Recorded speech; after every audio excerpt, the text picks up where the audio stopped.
السلام عليكم ورحمة الله وبركاته. هنتكلم عن موضوع جميل جدا، هو مفيد وهيعرفك حاجات كتير بالنسبة للست وهيعرفك بردك بالنسبة للراجل، بس مش عارفة بقى يعني الكلام اللي أقوله ده هو يخص الست أكتر من الراجل. يعني تعال نشوف الفيديو بيقول ايه. ازاي أعرف إن زوجي بيحبني، مش عايش معايا وخلاص، مش قاعد معايا او زوج وخلاص معايا قاعد في البيت عشان العشرة والناس والكلام ده. اعرف ازاي؟ اول حاجة، في كذا حاجة بنعملها او هو بيعملها، انا بعرف كده. ايه اول حاجة؟ او نقولهم كلهم على بعض وبعد كده نشرح حاجة حاجة. اول حاجة السيطرة، 2 عزلك عن المجتمع، 3 الغيرة الشكاكة، 4 التحقير، 5 الخيانة، 6 العبث بقناعاتك، 7 السرقة، 8 عدم الاهتمام بيكي إذ كنت فرحانة ولا حزينة. كل رغباتك، يعني ما بيهتمش بأي حاجة في رغباتك، بيتجنب اللي هو يلمسك، يعني يقعد جنبك يمد ايده عليكي كده، يحط ايده عليكي كده. كثير الانتقاد، بينتقدك على طول. ما بيحترمش اللي انت بتحترميه. دلوقتي هنشرح كل واحدة يعني ايه معناها ويعني ايه هي، وبعد كده هنصح كل زوجة تعمل ايه عشان يعني ما يحصلش معاها كده. اول حاجة السيطرة في ايه بقى؟ اللي هو ما يخليكيش تروحي لحد، يقعد يبص على لبسك ويقولك لا ما تلبسيش ده، لا البسي ده. يفضل ينتقد فيكي، لا ما تحطيش المكياج، لا ما تحطيش احمر، لا ما تحطي ده واحد بيسيطر عليك.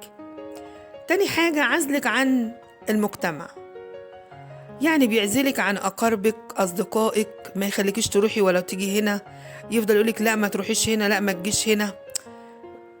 عايز يمنعك، مش عايزك يخليكي تبقى ليكي صديقة، مش عايز يبقى ليكي أقارب تروحي لهم تزوريهم قصدي كده، يعني عايز يمنعك ويبقى انت تخضعي له على طول.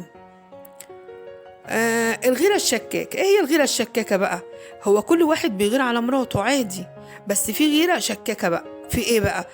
يفضل ايه، يبقى شاكك فيك في تصرفاتك، في تليفونك يفضل يمسكه ويدور فيه، لو دخلتي ولا خرجتي لك، لما تخرجي اتصلي بيا ولما تيجي اتصلي بيا، يفضل وراكي كده على طول على طول، عايز ايه ده ده شك في غيرة مستحبة، وهي اللي الزوج بيغير على مراته أو على حبيبته، غير الغيرة الشكاكة.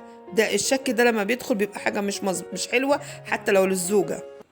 كنت متكلمة قبل كده عن الغيرة أو الزوجة الشكاكة وإيه مواصفاتها في فيديو قبل كده. رابع حاجة التحقير، هو بيحقر فيكي، بيفضل يضربك، لبسك يقولك ايه القرف اللي انت لابساه ده، يشتمك يهينك كده يعني. خامس حاجة الخيانة أول ما نقول خيانة نقول قصدكم يعني هيخون مع مرأة تانية؟ لا لا لا، الخيانة ليها حاجات تانية كتير. بيعمل ايه بقى؟ بيضايق عليكي عيشتك، يعني ما بيبقاش مديك المصروف، وحتى لو اداك المصروف بيحاسبك على المليم، يقولك انت صرفتي ايه، عملتي ايه، كلام كده. يتكلم في غيابك بسوء، يعني بيفضل يعني يشتم من وراكي، لو مثلا حد بيتكلم عليك، هو بيتكلم من وراكي عليك، يعني مثلا يروح دي مش كويسة، دي مش عارفة ايه، دي كذا. بيخلي معيشتك ضنكة، يعني بيفضل يعني ماسك عليك، مع انه هو معاه فلوس بس هو ماسك عليك. العبث بقناعاتك، ايه يعني ايه العبث بقناعاتك؟ يعني مثلا انت تكوني ايه، مقتنعة مثلا بفكرة معينة يحقرها، انت مثلا مقتنعة دينيا ومش عارفه ايه، يخليك اللي انت ايه يعني تشككي في قناعاتك، يعني تقولي ايه، ده هو بيقول صح، يعني يفضل يخليك انت تفكري بحاجة تانية. السرقة بقى، هو بيسرق من مالك، يعني هو ايه مثلا، بياخد بطاقة الائتمانية بتاعتك مثلا، يروح يصرف منها، ياخد فلوسك، تقبضي مرتبك، يروح ياخده منك كده ويقولك هاتيه ويديكي مصروفك. حاجته هو بقى ما يقولكيش ولا معاه ايه ولا يصرف ايه ولا انت تدفعي ايه ولا مالكيش دعوه ولا انت انا معايا كام ولا مش معايا كام. دوت بيبقى ايه، ده سارق بردك. ومش شرط الانسان يسرق بفلوسك انت بس، ما هو كل حاجه بيخبيها عليكي. ليه بقى؟ لان الحياه الزوجيه دي تآلف يعني بينكم انتوا الاتنين، يعني بيبقى في تآلف بينكم وبين بعض، بتقولوا كل حاجه لبعض، كل حاجه تبقى عارفينها عن بعض.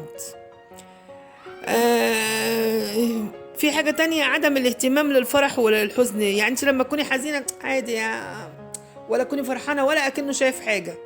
أما لو هو بيحبك بيختلف. كل رغباتك بالنسبة له ما يهمكي، ما يهمهوش، يعني عادي بقى. رغباتك دي ما يهمهوش انت عايزة ايه او بتحبي ايه او الكلام ده ملوش دعوة. بيتجنب اللي هو يلمسك، يعني ما يحبش مثلا يقعد جنبك مثلا في مكان، يقعد معاكي في مكان، يمد ايده عليكي كده، يحط ايده عليكي كده. اي واحد بيحب واحدة بيحب يقعد معاها، يمسكها، يحط ايده عليها، زوجها. وايه تاني بايه احنا قلنا ايه تاني؟ بيكسر الانتقاد ليكي، بيفضل ينقد فيك كل شيء بينقده، كل شيء بينقده، يفضل ليكي ايه ده انت، ايه ده، ايه ده، ايه انت لابسه ليه، ايه ده انت حاطه مكياج ليه، ايه انت قاعده في البيت باللبس ده ليه، ايه ده كده. بيفضل ينقد فيكي كتير، ما بيحترمش اللي انت بتحترميه. يعني مثلا انت بتحترمي ابوك وامك، هو ما يحترمهمش، اخواتك ما يحترمهمش، على طول بيقلل منهم. نصيحة بقى لكل زوجة، يا حبيبتي حاولي اللي انت تحبي نفسك، حاولي اللي انت تحبي نفسك، حاولي تكوني قوية. مش قوية اللي انت تبقي قوية عليه، لا، تكوني قوية، ما تبقيش ضعيفة. هو الزوج بيحب الزوجة الضعيفة، بس الضعيفة في حاجات معينة، مش ضعيفة على طول، دي عامة يعني.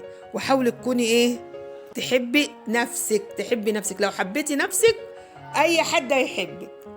يا رب الفيديو يكون يعجبكم، ويا ريت يكون عمل حاجة يعني تكون تتفهم لكل زوجة.